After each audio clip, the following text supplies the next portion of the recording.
9:06 de la mañana para estar claros con la noticia. Don Juan Carlos Flores, buenos días. Juan Camilo, muy buenos días. Un placer estar acá con ustedes. Don Eduardo Hernández, muy buenos días. Hola Juan Camilo, a Juan Carlos también un abrazo, un saludo para todos. Bueno, muchos temas para hablar hoy en este resumen que siempre hacemos con el valioso análisis, por supuesto, de ustedes. Y arrancamos con la libertad del expresidente Uribe. Don Juan Carlos, estaba leyendo en las últimas horas algo y se metía en la discusión el representante Forero. La anotación la hacía un reconocido periodista, Félix de Bedut, y decía que si algo demuestra esta decisión es que el expresidente Uribe tiene todas las garantías procesales. ¿Usted comparte ese argumento? Pues aquí, don Juan Camilo y don Eduardo, estamos ante un hecho sobre el que vale la pena subrayarlo una y otra vez, y es cuando los fallos judiciales nos desfavorecen a un determinado grupo político o social, entonces nos lanzamos en contra de la justicia, de los jueces, de los magistrados. Y cuando los fallos favorecen, pues el lado que antes, a quien se acusaba, quienes antes estaban a favor del fallo, empiezan a decir, no, es que entonces este nuevo segmento de la justicia, este nivel de la justicia, se fue en contra de la ley, en fin, etcétera, etcétera. Yo creo que lo más importante en todo esto es respetar el proceso judicial. En este caso, el expresidente Uribe tiene un poderoso equipo de abogados, ha contado, y eso es evidente porque ustedes lo han informado una y otra vez a lo largo de este proceso que lleva muchísimos años, de todas las garantías en todos los procedimientos. Y en este caso esto se vuelve a ser visible. La señora jueza emitió un fallo duro que obligaba al expresidente a permanecer en prisión domiciliaria. Este nivel, el nivel del tribunal en Bogotá, le señala que él asistió a todos o a la mayoría de las audiencias y que por esta razón, por su respeto a la justicia, no es un peligro para esta. Faltan otras etapas de todo este proceso que tendrá todavía muchos capítulos y que puede llegar incluso hasta ese instrumento tan extraño, desconocido para la mayoría de la gente, que es muy costoso además, muy caro, que es el proceso de casación ante la Corte Suprema de Justicia. Entonces, lo que yo invocaría de las partes es que respeten las decisiones judiciales. ¿Por qué es costoso, doctor Flores? Ese dato no lo sabía. Porque ese es un procedimiento, ese es como un procedimiento bizantino, como se decía antes, es decir, que es muy complejo y muy enredado. Son muy pocos los abogados que lo conocen y requiere de una cantidad de argumentos que deben ser presentados a la Corte Suprema de Justicia y se extiende muchísimo en el tiempo, porque esto es como una suerte de saber, la palabra que se me había ido ya la encontré, es un saber esotérico, porque implica repasar todo el proceso judicial para encontrar en algún lugar un elemento que pueda subrayar que eso no fue tenido en cuenta o que los jueces o los tribunales no lo interpretaron de la manera debida, o escarbar. Usted sabe que en Colombia las sentencias judiciales son en mil sentencias judiciales. Escarbar en alguna sentencia de algún año ya olvidado un argumento de interpretación que pudiera favorecer a la persona que ha sido condenada. Y por esa razón, no sé si usted se ha dado cuenta, Juan Camilo, que de pronto aparece que después de que un caso lo habíamos olvidado todo, que la Corte Suprema de Justicia en un fallo de casación dictaminó que la persona inculpada no era culpable. Obviamente no se dan todos los casos. Entonces, lo que yo subrayaría aquí es que lo que no deja de los términos, ¿no? ¿Cierto, doctor Señor Flores? En la casación Señor. se renuevan los términos.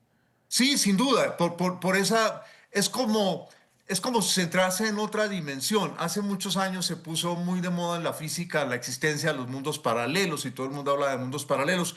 O eso es una hipótesis, nada de eso ha sido demostrado.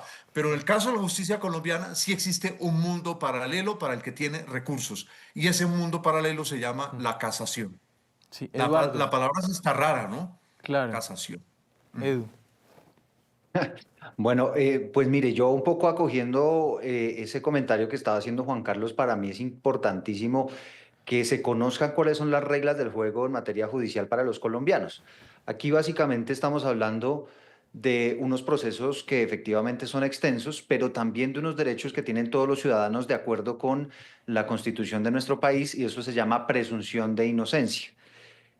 Todo el mundo es inocente hasta no ser vencido en juicio. Claro, uno diría aquí, el expresidente Álvaro Uribe ya fue vencido en juicio, pero esas garantías incluyen unas instancias en las cuales pueden ser revisados esos fallos, especialmente cuando se trata de estos casos que tienen un grado altísimo de ambigüedad. Y me explico aquí, y es que no existe una gran prueba reina que diga, mire, es que aquí no hay duda de que efectivamente el expresidente Álvaro Uribe es culpable, sino que hay una serie de indicios que, sumándolos a juicio de la juez Heredia, efectivamente ameritan que se tomara ese sentido de fallo condenatorio en contra del expresidente Álvaro Uribe. Un fallo que debe ser revisado ahora por el Tribunal Superior de Bogotá, que a través de esta tutela, Juan Camilo, lo que ha planteado básicamente es, mire, hay una parte del fallo con el que no estamos de acuerdo, y es que el expresidente Álvaro Uribe, mientras se resuelve esa segunda instancia,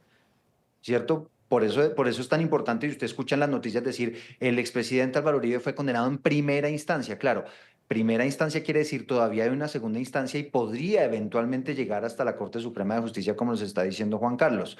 Esto lo que quiere decir es que se presume todavía esa inocencia del expresidente Álvaro Uribe, y lo que está diciendo el Tribunal Superior de Bogotá es que no ve méritos para que el exmandatario permanezca Mm. detenido por cuenta de los argumentos que presenta, y es que eventualmente exista un riesgo de fuga, que es uno de los argumentos que hay allí. Todo esto, por lo que decía Juan Carlos, pues el expresidente Álvaro Uribe ha sido bastante juicioso acudiendo a sus llamados de la justicia, a todas las audiencias y demás. Y el otro elemento tiene que ver con una posible manipulación, estando en libertad, del proceso, que dice el Tribunal Superior de Bogotá tampoco lo ve en este caso, y esa es la razón por la cual, como usted lo estaba leyendo al principio, Juan Camilo, Sí. a través de este fallo, de esta tutela, casi que le dan un regañón a esa juez, diciéndole Es pues que que, son claro, unos, no es, dice que son es en argumentos términos vagos, un ¿no? En poquito, algún exacto, punto. es en términos un poquito más fuertes, Eduardo, dirigiéndose a la jueza Sandra Heredia, porque dice que son criterios subjetivos, genéricos, ambiguos, ajenos a la realidad Vagos, le pone procesal, un momento. no probados. El regaño fue fuerte, ¿no, don Juan Carlos? Mire, Inclusive un hay sector, tres adjetivos sí, muy fuertes, Juan Camilo. a ver, Dice, así, también lo voy a coger textualmente del fallo. Criterios utilizados para justificar la necesidad de la medida fueron vagos, indeterminados e imprecisos. sí. Esto es un, Entonces, eso me iba a decir. no, que digo que eso es un muy fuerte regaño a la jueza, tanto que hoy se pone en discusión, lo planteo nada más como una discusión. Ante estas palabras tan fuertes, pues sobre la mesa, yo sé que la defensa del expresidente Uribe hace segundos, el abogado Lombana me dijo en primera emisión, no vamos a acudir a acciones disciplinarias, pero es una discusión que se ha puesto sobre la mesa, Eduardo. Claro. Ante Sí, semejantes argumentos, acudir a acciones disciplinarias en contra de la jueza Sandra Heredia. claro, y digamos que esto, y por eso es importante que todos nuestros televidentes pues puedan tener esa claridad de que estamos hablando de dos cosas diferentes. Entonces, uno es si la necesidad de que el expresidente Álvaro Uribe permanezca detenido por cuenta de que exista un riesgo de fuga o un riesgo de que manipule el proceso. Y otra cosa distinta tiene que ver con el proceso de fondo, y es si el expresidente Álvaro Uribe evidentemente o efectivamente manipuló o no testigos en la cárcel para que testificaran contra el senador Iván Cepeda, que dice Sí. la juez Sandra Heredia que sí en una primera instancia, y ahora lo que está haciendo el Tribunal de Fondo, que sobre eso no se ha pronunciado, si efectivamente hubo o no ese comportamiento del Claro. expresidente Álvaro Uribe en esa revisión que está haciendo del fallo de Sandra Heredia. Pero efectivamente uno podría decir que es una primera batalla de Sí. una larga guerra en la que Pero sale allá voy victorioso el precisamente, don mandatario. Juan Carlos. ¿Usted cree que cambia en algo el proceso con esta libertad en la práctica, aterrizándolo, que el expresidente Uribe esté en libertad, cambia en algo? Pues lo vimos el fin de semana, igual lo vimos tirando línea política con el Partido Centro Democrático y las precandidaturas presidenciales. ¿Cómo usted ve esta pregunta? Mm. Recordará usted, Juan Camilo, que hablábamos cuando el fallo que en primera instancia condenaba al expresidente Uribe, que este tipo de fallos, y lo vemos en la realidad latinoamericana y en la realidad mundial, pues galvanizan el apoyo que una figura de estas tiene. Lo vimos todo el proceso judicial contra Trump en los Estados Unidos, que no le impidió ser presidente porque ese tipo de sentencia y las leyes de los Estados Unidos no le bloqueaban la posibilidad de su carrera política. Lo vimos hace unos años cuando el actual presidente de Brasil, Lula da Silva, estuvo encarcelado por ese famoso escándalo de corrupción del Lava Jato que conmovió a la sociedad brasileña. Mm. Y lo vemos actualmente con la expresidenta argentina Cristina Kirchner. Este tipo, ¿qué es lo que está detrás de esto?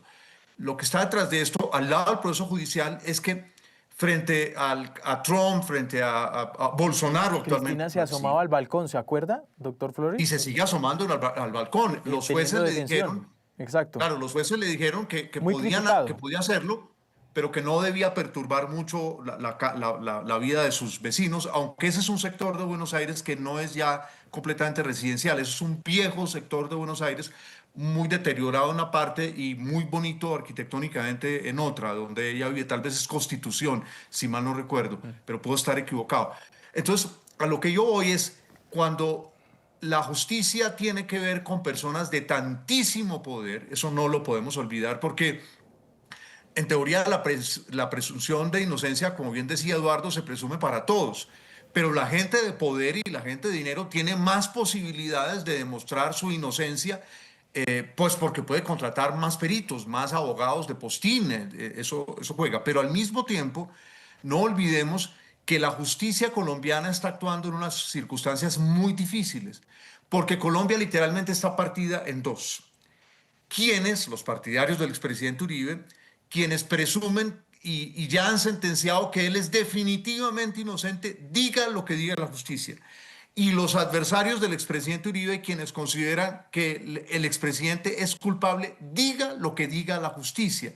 De manera que yo creo que aquí los jueces y los tribunales tienen que ser en extremo cuidadosos para no brindarle argumentos ni a uno ni al otro lado. Pero al mismo tiempo, algunas personas debemos de tratar de mantener la cabeza fría. Y en este caso, ustedes como periodistas, informadores, juegan un papel allí decisivo. Un grupo de la sociedad necesita mantener la cabeza fría para garantizar que la comprensión de lo que está ocurriendo no esté tintada por el fanatismo de unos y por el odio de otros. Y es allí donde yo siento que este caso judicial se ha vuelto en extremo complicado y que esto implica presiones sobre la justicia, no necesariamente presiones directas, sino una presión indirecta muy grande, porque cualquier cosa que diga un juez o un tribunal inmediatamente es tomado completamente tintado de pasiones de uno y de otro lado. En estos momentos, por ejemplo, a los partidarios del expresidente Uribe, el llamado de atención a la jueza, que es el llamado sobre un solo aspecto, no es sobre todo el fallo de ella, es la decisión de ella de que él debía irse a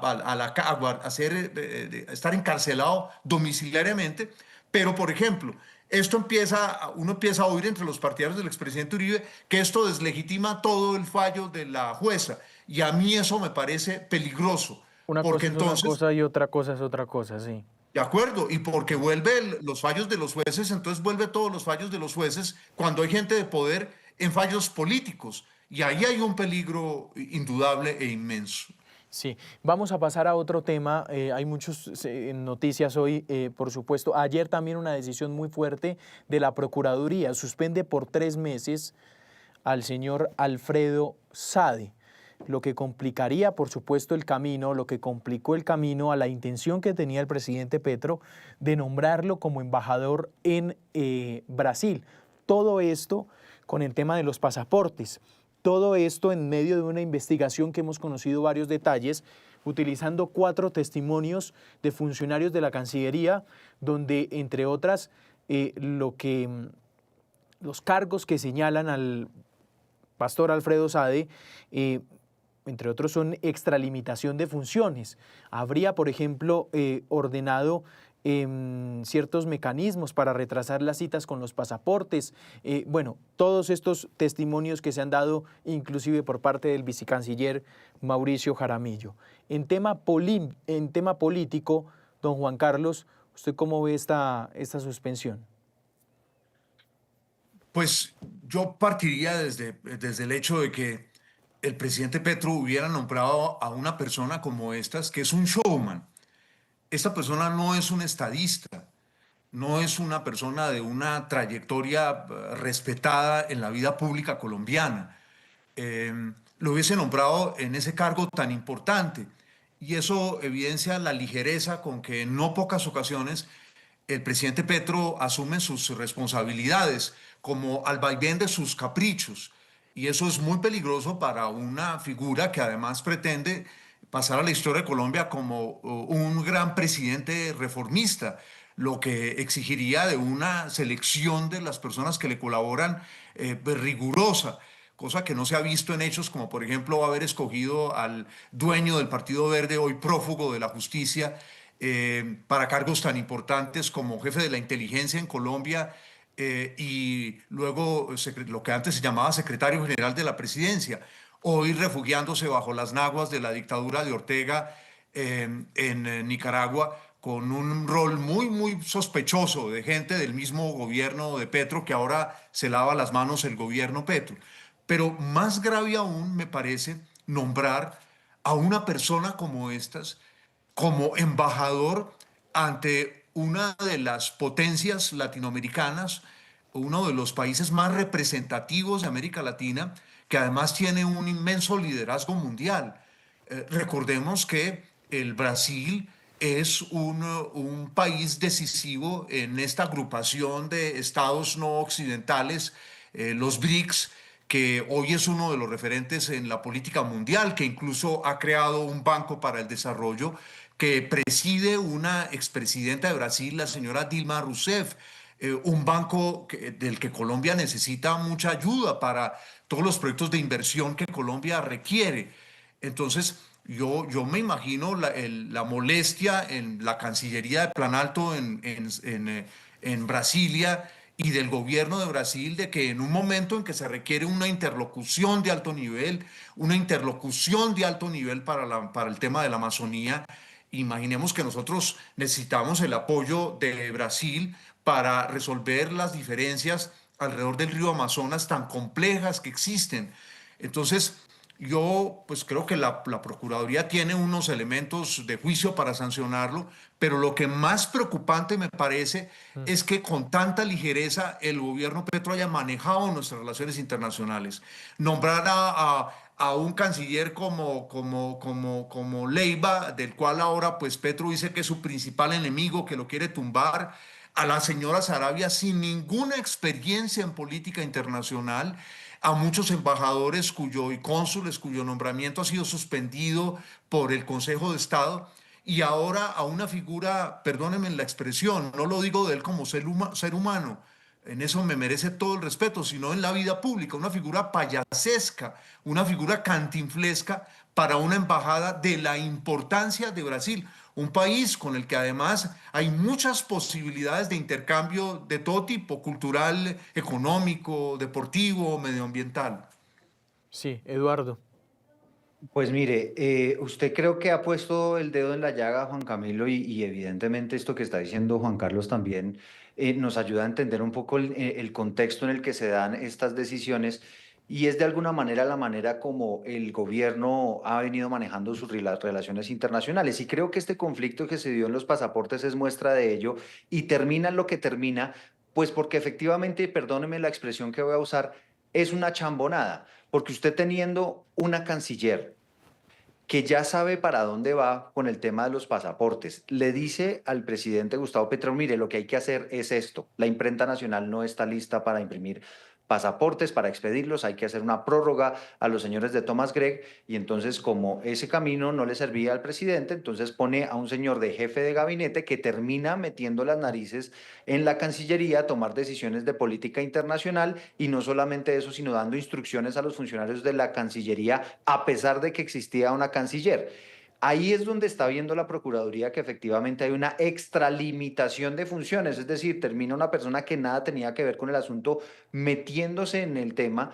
tomando decisiones sobre el tema y dando órdenes para que se hiciera lo que el presidente Gustavo Petro en su momento quería y era que no le prorrogaran el contrato a Thomas Gregg Sons, algo que efectivamente, y lo hablábamos Juan Camilo, usted recordará cuando recién surgió Mm. este escándalo, que iba a terminar ocurriendo porque no había mucho más que hacer. Así que eso, digamos, hay que verlo en la perspectiva que es. El señor Saade pues tendrá la oportunidad de defenderse. Hay una duda que tengo acá, hay unos que me dicen que sí, no, y no sé, Juan Carlos, si usted quizá tenga la respuesta, y es hasta qué punto esta suspensión únicamente hace referencia a el señor Saade como jefe de gabinete o si es una suspensión provisional para ejercer cargos públicos que le impediría llegar a la embajada en Brasil. Eso, digamos, es algo que se está recién dirimiendo, ¿no? Claro, sí, don Juan Carlos, usted iba a responder. Sí, no, Eduardo anota a una cosa que es confusa, porque de lo que conocemos de la decisión de la Procuraduría, hasta el momento nadie ha puesto en evidencia que se señale que que esto le inhabilita para ejercer cargos públicos durante ese mismo periodo. Pero independiente de todo, como ya señalaba Eduardo y Juan Camilo, el Brasil es un país de una tremenda importancia para Colombia, frente al cual seguimos de espaldas. Por ejemplo, solo la posibilidad de que Colombia, que es un país que tiene una tradición de un buen castellano, pudiera participar en el proceso de... En Brasil se ha adoptado una decisión y se debe enseñar castellano ya desde el colegio. Y eso requiere de la preparación de una cantidad de profesores, de la existencia de instituciones acreditadas, serias para la enseñanza del castellano allá. Colombia podría, solo en ese campo, desempeñar un papel importantísimo. Aquí tenemos, por ejemplo, un Instituto de Cultura Brasileña extraordinario de Libraco, dirigido por una brasileña Exacto. brillantísima, Sí. que es hoy una suerte de embajada paralela cultural de Brasil. Entonces, todo eso nos abre a nosotros muchas posibilidades y puertas allá. Pero estas decisiones, por supuesto, este no es el único gobierno que no le ha preocupado Brasil, pero la payasería de este señor me preocupa mucho que quién sabe qué cosas y desaciertos se vayan a cometer en un momento en que Colombia, independiente de Sí, cualquier gobierno, necesita a Brasil como aliado en los asuntos mundiales. Ahora, Juan claro. Camilo, un asunto muy breve y es, Sí, muy rápido, en la don defensa que ha Eduardo. presentado el señor Saade en sus cuentas de X y demás, en sus redes sociales, pues él básicamente está diciendo que esto es un complot en su contra, que esto es Mm. algo armado entre Laura Sarabia y Benedetti, que esto es algo que es casi que viene desde el mismo gobierno, una especie de complot. Y aquí, digamos, hay que dejar algo claro y es que el señor efectivamente actuó mal, el señor efectivamente metió, digamos, sus influencias donde no tenía que meterlas porque esa no era su competencia y es lo que está investigando la Procuraduría. Y básicamente esta investigación tiene que ver con actuaciones propias, no porque exista alguien más, digamos, que haya influido para que se diera esta decisión. Vamos a hablar ya de último tema, el presupuesto económico. Hay, don Juan Carlos, creo que esto ya lo habíamos discutido, que se lo preguntaba como historiador y decía, ¿cuántas veces en la historia escuchó el término reforma tributaria?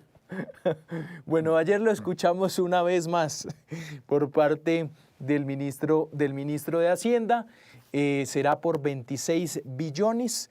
y por supuesto el presupuesto fue presentado también allí ante las comisiones conjuntas de Senado y Cámara. Hay una duda que a mí me gustaría plantear aquí, no sé si usted la comparte, don Eduardo, y es que ayer en medio de su exposición de la cláusula de escape, el por qué el gobierno la utilizó, el ministro de Hacienda argumenta el para qué va a servir la cláusula de escape, pero me parece que aún no argumentan una cosa importante y es el por qué la están sacando. Es decir, me refiero a que una cláusula de escape se utiliza solo si hay un hecho sobreviniente. Hasta ahí creo que estamos de acuerdo. El gobierno tiene que justificarlo y es ese argumento el que aún, pues en lo personal y viendo las declaraciones del ministro de Hacienda a mí no me quedan claras. Y a pesar de que existe una ley, lamentablemente este tema de la cláusula de escape y de la regla fiscal, que son términos un poco técnicos, pero eso, digamos, todavía no se ha vuelto mandatorio para los gobiernos. Entonces ellos pueden decir, mire, sí, voy a necesitar más plata, entonces necesito endeudarme más, el déficit necesito aumentarlo y pues básicamente eso es lo que está haciendo el gobierno, a pesar de que todos los analistas, el propio Comité Autónomo de la Regla Fiscal ha planteado que es necesario recortar los gastos porque definitivamente no dan los números y lo reconoce el propio gobierno apelando a una reforma tributaria de 26 billones de pesos, la media bobadita, porque eso recaudarlo es muy complicado. Pero dice, mire, está desfinanciado el presupuesto. A pesar de todo eso, pues el gobierno está sacando un aumento de gasto fuera de deuda de más del 14%. Va a estar, lo hablábamos esta mañana con Fedesarrollo, casi 3 veces por encima de lo que se proyecta va a ser la inflación de este año, cuando la recomendación que se estaba haciendo era, hombre, pues si va a mantener un presupuesto y va a tener los mismos gastos, pues súbale únicamente la inflación, pero no, aquí prácticamente la van a triplicar. Entonces, aquí lo que vemos, Juan Camilo, es una reforma tributaria que se plantea, no sabemos el alcance, todavía no hay unos puntos concretos, pero es difícil que logre recaudar lo que el gobierno quiere, que son aproximadamente 26 billones de pesos, sin tocar todavía, y creo que Juan Carlos coincide conmigo, la posibilidad política de que le aprueben una reforma tributaria en un año electoral al gobierno de Gustavo Petro, que además pues está teniendo una álgida oposición en el Congreso. Entonces, eso por ese lado va a ser difícil. Y si lo vemos difícil por ese lado, el gobierno está cometiendo, si me permite la expresión, una equivocación, entre comillas, al decir, mire, voy a presentar un presupuesto contando ya con que me van a aprobar una tributaria de 557 billones de pesos. Muy seguramente de aquí al 15 de septiembre lo que va a pasar es que si el gobierno no reduce ese presupuesto y no presenta uno distinto, pues vamos a tener un escenario parecido al que tuvimos el año pasado, y es que el Congreso no lo va a aprobar y va a tener que el gobierno terminar sacando ese decreto o decretando ese presupuesto por Sí. 557 billones de pesos, porque todo el mundo se da cuenta que no hay plata para financiarlo. Don Juan Carlos, para terminar, adelante. Sí, para sumar a lo que dice Eduardo, en Colombia tenemos un manejo tributario tremendamente pobre, porque en vez de pensar en transformaciones de fondo del funcionamiento tributario y del sistema de ingresos del país, todos los gobiernos siempre idean unas reformas tributarias para lo que necesitan para el día de mañana, y no hay ningún pensamiento de fondo. Dos aspectos, por ejemplo, que reducen muchísimo la posibilidad del crecimiento de ingresos formales en el país, como es el caso del contrabando, como es el caso de que ante la pobre generación de empleo, la informalidad es una alternativa, y por supuesto otro elemento que compite con la formalidad, que es el lavado de activos, que socava muchas empresas formales por la competencia desleal de quien tiene acceso sin ningún problema, mientras que acceder al crédito financiero es muy difícil. Las garantías que hay que brindar a los bancos son inmensas y difíciles de cumplir, pues el crédito ilegal del lavado de activos, ese está siempre abierto para el que desee meterse en esos delitos. Entonces, aquí tenemos más de lo mismo. En eso este gobierno no está haciendo nada distinto. Y al mismo tiempo hay un problema con todos los gobiernos en su año final, y es que salen a buscar recursos no para realizar ya grandes proyectos porque ya no les queda tiempo. Los necesitan, como todos lo sabemos, para la maldita segunda vuelta que ha corrompido a Colombia de manera indecible. Porque todo el mundo hace cálculos de cómo pone un candidato en segunda vuelta, pero sabe que después necesita venderle el alma al diablo y necesita platas desde todos lados, desde el lado del gobierno, desde el lado de los contratistas, desde las platas ilegales. Entonces, eso ensucia muchísimo el debate sobre los recursos que le faltan a un gobierno para poder realizar la gestión en su último año, que son recursos que además le va a tener o le van a faltar al siguiente gobierno que llega a gobernar con un presupuesto que le aprobaron a su antecesor. De manera que lo que yo veo aquí es que el gobierno que sabe, ya lo tiene clarísimo, las cifras no le dan, que puede poner un candidato en segunda vuelta, pero que después le toca la difícil tarea de armar una coalición donde sume votos para que ese candidato le gane en segunda vuelta, sabe que necesita recursos. Y sabemos que parte de esos recursos, como todos los gobiernos, no van a ser utilizados de manera santa, por desgracia, que van a ir a aceitar a las maquinarias políticas que suben el costo de esa transacción política para poner esos votos para la segunda vuelta. Entonces, lo que más duele aquí es que buena parte de esos recursos no van a cosas valiosas para el conjunto del país. Claro, ahora se está hablando de que por fin le van a buscar más recursos a las universidades públicas, en fin, cosas que inmediatamente suscitan esperanzas en los seguidores del presidente. Pero hablemos a calzón quitado. Estos recursos del último año, una buena parte se dilapidan en el objetivo de aceitar las maquinarias para elecciones al Congreso, para elecciones en la primera vuelta y en la segunda vuelta. Y vamos a ver cómo actúa el Congreso, porque por supuesto una parte considerable de los congresistas no va a querer que lo dejen por fuera de esa fiesta de reparto de recursos. Don Juan Carlos, gracias. Aquí solamente, Sí, Edu. no, un comentario final y simplemente para ponerlo, digamos, en plata blanca, Juan Carlos y Juan Camilo. Esto es, le hago una pregunta. Usted, Juan Camilo, supongamos que se gana, que se gasta 1.000.000 de pesos al mes.